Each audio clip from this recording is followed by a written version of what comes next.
আসসালামু আলাইকুম সুপ্রিয় দর্শক, চলে আসলাম এইমাত্র পাওয়া আগামীকাল 10ই মার্চ 2026 মঙ্গলবারের খুবই গুরুত্বপূর্ণ ঝড় বৃষ্টি, নিম্নচাপ, তাপপ্রবাহ এবং আবহাওয়ার খবর নিয়ে। দর্শক, আগামী 24 ঘন্টার মধ্যেই আবহাওয়ার অনেকটাই পরিবর্তন বাড়তে পারে সারা দেশে দিন ও রাতের তাপমাত্রা। এছাড়া আবহাওয়াবিদরা জানিয়েছেন গত 24 ঘন্টায় দেশের সর্বোচ্চ তাপমাত্রা রেকর্ড করা হয়েছে সিলেটে 34.20 ডিগ্রি সেলসিয়াস। আরো জানিয়েছেন আগামীকাল 10ই মার্চ 2026 মঙ্গলবার 24 ঘন্টায় ঢাকা সহ রংপুর, রাজশাহী, ময়মনসিংহ, খুলনা, বরিশাল, চট্টগ্রাম ও সিলেট বিভাগের কিছু কিছু জায়গায় অস্থায়ীভাবে দমকা হাওয়া ও ঝড়ো হাওয়ার সাথে বৃষ্টি অথবা বজ্রসহ বৃষ্টি হতে পারে এবং তাপমাত্রা সারা দেশে দিনে সামান্য কমতে পারে, তবে রাতের তাপমাত্রা সামান্য বাড়তে পারে। তো দর্শক, আজকের ভিডিওতে জানিয়ে দিব ঝড় বৃষ্টি স্যাটেলাইট ওয়েদার রাউটার অনুযায়ী আগামীকাল মঙ্গলবার 24 ঘন্টা কেমন থাকতে পারে দেশের 8 বিভাগের 64 জেলার আবহাওয়া পরিস্থিতি। তাই প্রিয় দর্শক, আপনার জেলার আগামীকালকের 24 ঘন্টার আবহাওয়ার আপডেট জানতে ভিডিওটি সম্পূর্ণ দেখুন এবং কমেন্ট করে জানিয়ে দিন আপনি দেশের কোন জেলা থেকে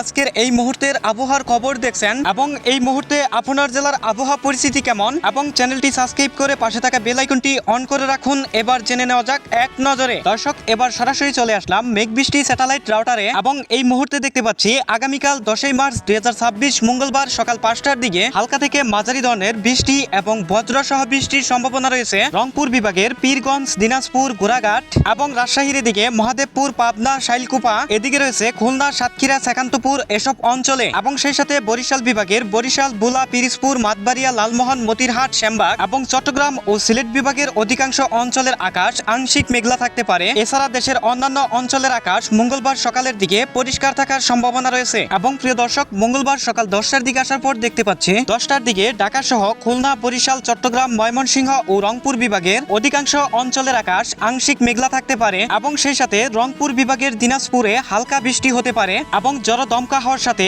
বজ্র সহ 8 থেকে 10 মিলিমিটার পর্যন্ত বৃষ্টিপাতের সম্ভাবনা রয়েছে রাজশাহী বিভাগের রাজশাহী, মোহনপুর, নবাবগঞ্জ, গোমস্তপুর, আক্কেলপুর, আলমদিঘি, এদিকে রয়েছে সিনগারা, পটিয়া, লালপুর, বেড়ামারা এসব অঞ্চলে। এবং আগামীকাল মঙ্গলবার দুপুরের দিকে আসার পর আংশিক মেঘলা আকাশ, সেই সাথে হালকা গুড়ি গুড়ি বৃষ্টিপাতের সম্ভাবনা দেখতে পাচ্ছি রাজশাহী, রংপুর, ময়মনসিংহ, সিলেট এবং চট্টগ্রাম বিভাগের কিছু কিছু অঞ্চলে, এবং হালকা থেকে মাঝারি ধরনের বৃষ্টিপাতের সম্ভাবনা দেখতে পাচ্ছি ঢাকা বিভাগের ঢাকা, কাপাসিয়া, ফরিদপুর, মাদারীপুর, এদিকে রয়েছে কুমিল্লা, ফরিদগঞ্জ, সেনবাগ, ফটিকছড়ি এবং বরিশালের দিকে বরিশাল, পিরিজপুর, ভোলা, মতিরহাট, লালমোহন, মাতবাড়িয়া, কলাপাড়া, মোংলা, টঙ্গিপাড়া এবং খুলনার দিকে খুলনা, যশোর, লোহাগাড়া, সাতক্ষীরা, সেকান্তপুর এবং সেই সাথে রাজশাহী বিভাগের মেহেরপুর এসব অঞ্চলে। এবং মঙ্গলবার সন্ধ্যার দিকে আসার পর দেখতে পাচ্ছি সন্ধ্যার দিকে ঢাকা, ময়মনসিংহ ও রংপুর বিভাগের আকাশ পরিষ্কার থাকার সম্ভাবনা রয়েছে এবং রাজশাহী ও সিলেট বিভাগের অধিকাংশ অঞ্চলের আকাশ হালকা মেঘলা থাকতে পারে এবং সন্ধ্যার দিকে হালকা থেকে মাঝারি ধরনের বৃষ্টিপাতের সম্ভাবনা রয়েছে ফরিদপুর, শাইলকুপা, যশোর, লোহাগাড়া, এদিকে রয়েছে